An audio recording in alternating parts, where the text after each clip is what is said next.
Babe. So we're going to read chapter 4, Little House in the Big Woods.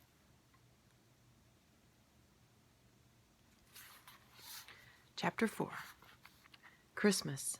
Christmas was coming.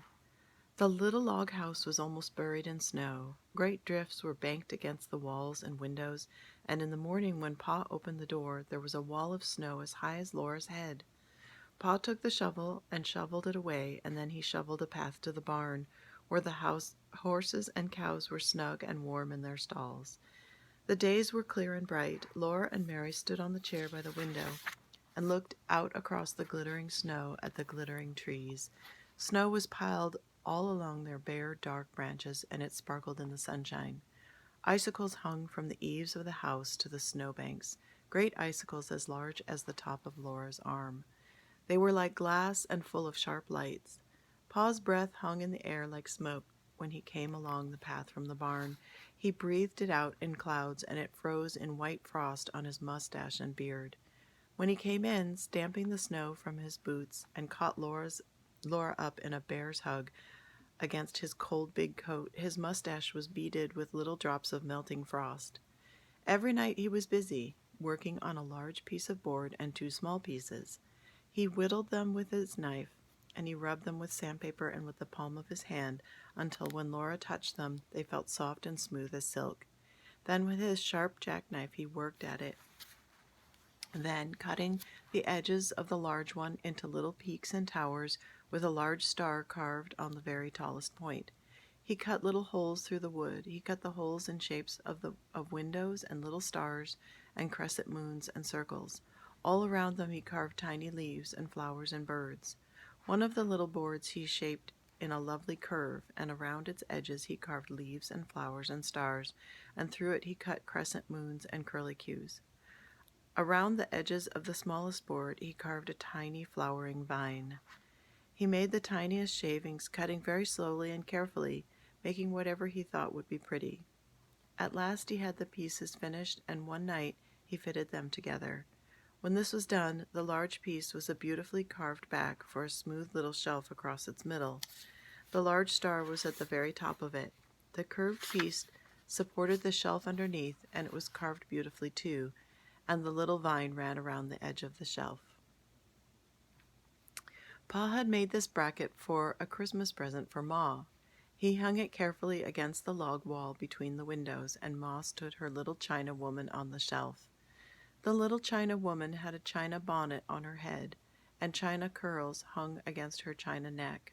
Her china dress was laced across in front, and she wore a pale pink china apron and little gilt china shoes. She was beautiful, standing on the shelf with the flowers and leaves and birds and moons carved all around her, and the large star at the very top. Ma was busy all day long cooking good things for Christmas.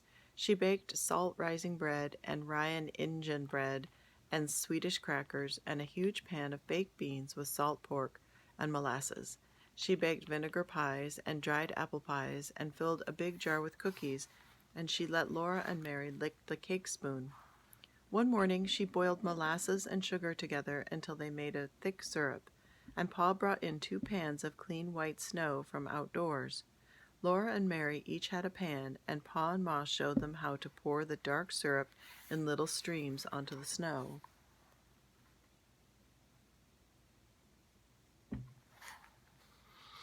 They made circles and curlicues and squealy things, and these hardened at once and were candy. Laura and Mary might eat 1 piece each, but the rest was saved for Christmas Day. All of this was done because Aunt Eliza and Uncle Peter and the cousins Peter and Alice and Ella were coming to spend Christmas. The day before Christmas they came. Laura and Mary heard the gay ringing of sleigh bells growing louder every moment, and then the big bobsled came out of the woods and drove up to the gate. Aunt Eliza and Uncle Peter and the cousins were in it, all covered up under blankets and robes and buffalo skins. They were wrapped up in so many coats and mufflers and veils and shawls they looked like big shapeless bundles. When they all came in, the little house was full and running over.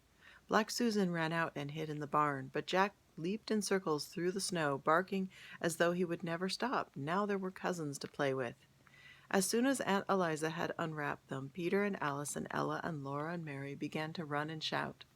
At last, Aunt Eliza told them to be quiet. Then Alice said, "I'll tell you what let's do. Let's make pictures." Alice said they must go outdoors to do it, and Ma thought it was too cold for Laura to play outdoors. But when she saw how disappointed Laura was, she said she might go, after all, for a little while. She put on Laura's coat and mittens, the warm cape with the hood, and wrapped a muffler around her neck and let her go. Laura had never had so much fun. All morning she played outdoors in the snow with Alice and Ella and Peter and Mary, making pictures. The way they did it was this. Each one by herself climbed up on a stump, then all at once, holding her arms out wide, they fell off the stumps into the soft, deep snow. They fell flat on their faces. Then they tried to get up without spoiling the marks they made when they fell. If they did it well, there in the snow were 5 holes shaped almost exactly like 4 little girls and a boy, arms and legs all. They called these their pictures.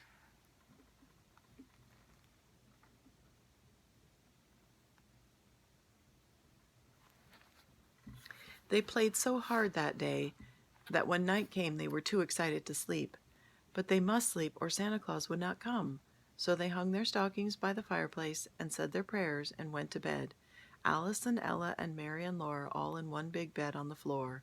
Peter had the trundle bed. Aunt Eliza and Uncle Peter were going to sleep in the big bed, and another bed was made on the attic floor for Pa and Ma.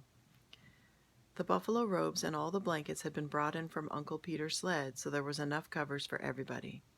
Pa and Ma and Aunt Eliza and Uncle Peter sat by the fire talking, and just as Laura was drifting off to sleep, she heard Uncle Peter say, "Eliza had a narrow squeak the other day when I was away at Lake City. You know Prince, that big dog of mine?" Laura was wide awake at once. She always liked to hear about dogs. She lay still as a mouse and looked at the firelight flickering on the log walls and listening to Uncle Peter.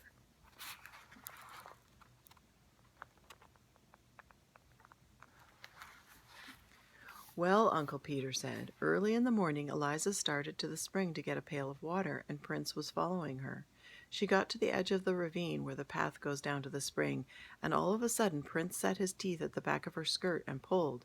You know what a big dog he is." Eliza scolded him, but he wouldn't let go, and he's so big and strong she couldn't get away from him. He kept backing and pulling till he tore a piece out of her skirt. "It was my blueprint," Aunt Eliza said to Ma. "Dear me," Ma said. "He tore a big piece right out of the back of it," Aunt Eliza said. "I was so mad I could have whipped him for it, but he growled at me." "Prince growled at you?" Pa said. "Yes," said Aunt Eliza. "So then she started on again toward the spring," Uncle Peter went on, "but Prince jumped into the path ahead of her and snarled at her. He paid no attention to her talking and scolding. He just kept on showing his teeth and snarling, and when she tried to get past him, he kept in front of her and snapped at her. That scared her." "I should think it would," Ma said. "He was so savage I thought he was going to bite me," said Aunt Eliza. "I believe he would have." "I never heard of such a thing," said Ma. "What on earth did you do?" "I turned right around and ran into the house where the children were and slammed the door," Aunt Eliza answered. "Of course, Prince was savage with strangers," said Uncle Peter, "but he was always so kind to Eliza and the children, I felt perfectly safe to leave them with him." Eliza couldn't understand it at all. After she got into the house, he kept pacing around and growling. Every time she started to open the door, he jumped at her and snarled. "Had he gone mad?" said Ma. "That's what I thought," Aunt Eliza said. "I didn't know what to do. There I was shut up in the house with the children and not daring to go out, and we didn't have any water. I couldn't even get any snow to melt. Every time I opened the door so much as a crack, Prince acted like he would tear me to pieces." "How long did this go on?" Pa asked. "All day, late into the afternoon," Aunt Eliza said. "Peter had taken the gun, or I would have shot him." Along late in the afternoon, Uncle Peter said. He got quiet, lay down in front of the door. Eliza thought that he was asleep, and she made up her mind to try and slip past him to get to the spring for some water. So she opened the door very quietly, but of course he woke up right away. When he saw she had the water pail in her hand, he got up and walked ahead of her to the spring, just the same as usual. And there, all around the spring, in the snow, were the fresh tracks of a panther. "The tracks were as big as my hand," said Aunt Eliza. Yes, Uncle Peter said. He was a big fellow. His tracks were the biggest I ever saw. He would have got Eliza for sure if Prince had let her go to the spring in the morning. I saw the tracks. He had been lying up in that big oak over the spring, waiting for some animal to come down there for water. Undoubtedly, he would have dropped down on her. Night was coming on when she saw the tracks, and she didn't waste any time getting back to the house with her pail of water. Prince followed close behind her, looking back into the ravine now and then. I took him into the house with me, Aunt Eliza said, and we all stayed inside till Peter came home. Did you get him, Pa? Asked Uncle Peter. No, Uncle Peter said. I took my gun and hunted all around the place, but I couldn't find him. I saw some more of his tracks. He'd gone on north, much farther into the big woods. Alice and Ella and Mary were all wide awake now, and Laura put her head under the covers and whispered to Alice, My, weren't you scared? Alice whispered back that she was scared, but Ella was scareder, and Ella whispered that she wasn't either any such thing. Well, anyway, you made more fuss about being thirsty, Alice whispered.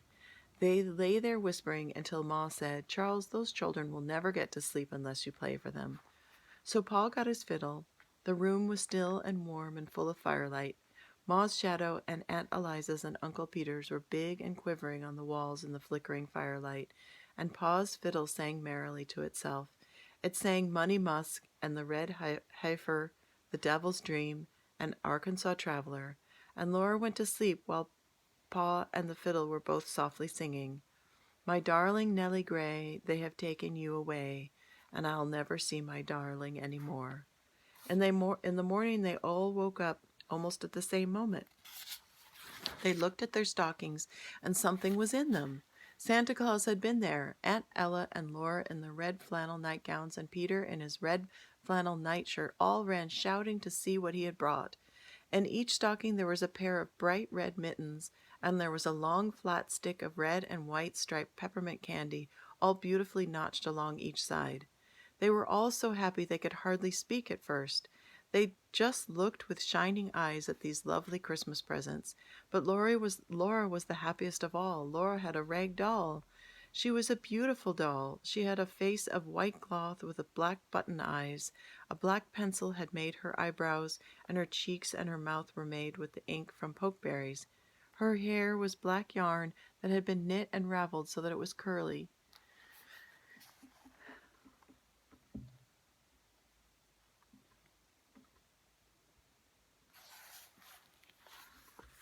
She had little red flannel stockings and a little black cloth gaiter for shoes, and her dress was pretty pink and blue calico. She was so beautiful that Laura could not say a word. She just held her tight and forgot everything else. She did not know that everyone was looking at her, till Aunt Eliza said, Did you ever see such big eyes? The other girls were not jealous because Laura had mittens and candy and a doll, because Laura was the littlest girl except baby Carrie and Aunt Elizabeth's little baby Dolly Varden. The babies were too small for dolls. They were so small they did not even know about Santa Claus. They just put their fingers in their mouths and wriggled because of all the excitement. Laura sat down on the edge of the bed and held her doll. She loved her red mittens and she loved the candy, but she loved her doll best of all. She named her Charlotte. Then they all looked at each other's mittens and tried on their own. Peter bit a large piece out of his stick of candy, but Alice and Ella and Mary and Laura licked theirs to make it last longer. Well, well, Uncle Peter said, isn't there even one stocking with nothing but a switch in it? My, have you all been such good children? But they didn't believe that Santa Claus could really have given them any of them nothing but a switch. That happened to some children, but it couldn't happen to them. It was so hard to be good all the time, every day, for a whole year. You mustn't tease the children, Peter, Aunt Eliza said. Ma said, Laura, aren't you going to let the other girls hold your doll? She meant little girls must not be so selfish. So Laura let Mary take the beautiful doll, and then Alice held her for a minute, then Ella. They smoothed the pretty dress and admired the red flannel stockings and the gaiters and the curly woolen hair. But Laura was glad when at last Charlotte was safe in her arms again. Pa and Uncle Peter each had a pair of new warm mittens knit in little squares of red and white. Ma and Aunt Elizabeth had made them. Aunt Eliza had brought Ma a large red apple stuck full of cloves. How good it smelled! And it would not spoil, for so many cloves would keep it sound and sweet. Ma gave Aunt Eliza a little needle book she had made, with bits of silk for covers and soft white flannel leaves into which to stick the needles. The flannel would keep the needles from rusting. They all admired Ma's beautiful bracket, and Aunt Eliza and Uncle Peter had made one for her, of course, with a different carving. Santa Claus had not given them anything at all. Santa Claus did not give grown people presents, but that was not because they had not been good. Pa and Ma were good. It was because they were grown up, and grown people must give each other presents. Then all the presents must be laid away for a little while. Peter went out with Pa and Uncle Peter to do the chores. Alice and Ella helped Aunt Eliza make the beds, and Laura and Mary set the table while Ma got breakfast. For breakfast there were pancakes, and Ma made a pancake man for each one of the children. Ma called each one in turn to bring over their plate, and each could stand by the stove and watch while with a spoonful of batter Ma put on the arms and legs and the head. It was exciting to watch her turn the whole little man over quickly and carefully on the hot griddle. When it was done, she put it smoking hot on the plate. Peter ate the head off his man right away, but Alice and Ella and Laura and Mary ate theirs slowly in little bits, first the arms and legs, and then the middle, saving the head for last. Today the weather was so cold that they could not play outdoors, but there would be new mittens to admire and the candy to lick, and they all sat on the floor together and looked at the pictures in the Bible, and the pictures of all kinds of animals and birds in Pa's big green book. Laura kept Charlotte in her arms the whole time. Then there was the Christmas dinner. Alice and Ella and Peter and Mary and Laura did not say a word at the table, for they knew that children should be seen and not heard. But they did not need to ask for second helpings. Ma and Aunt Eliza kept their plates full and let them eat all the good things they could hold. Christmas comes but once a year, said Aunt Eliza. Dinner was early because Aunt Eliza, Uncle Peter, and the cousins had such a long way to go. Best the horses can do, Uncle Peter said. We'll hardly make it home before dark.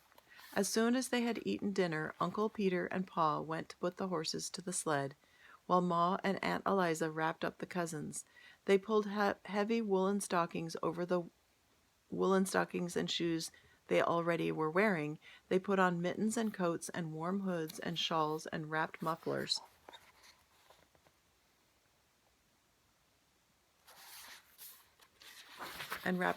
around their necks and thick woolen veils over their faces. Ma slipped piping hot baked potatoes into their pockets to keep their fingers warm, and Aunt Eliza's flat irons were hot in the stove, ready to put at their feet in the sled. The blankets and quilts and buffalo robes were warmed too, so they all got into the big bobsled, cozy and warm, and Pa tucked the last robe in around them. "Goodbye, goodbye," they called, and off they went, the horses trotting gaily and the sleigh bells ringing. In just a little while the merry sound of bells was gone and Christmas was over. But what a happy Christmas it had been.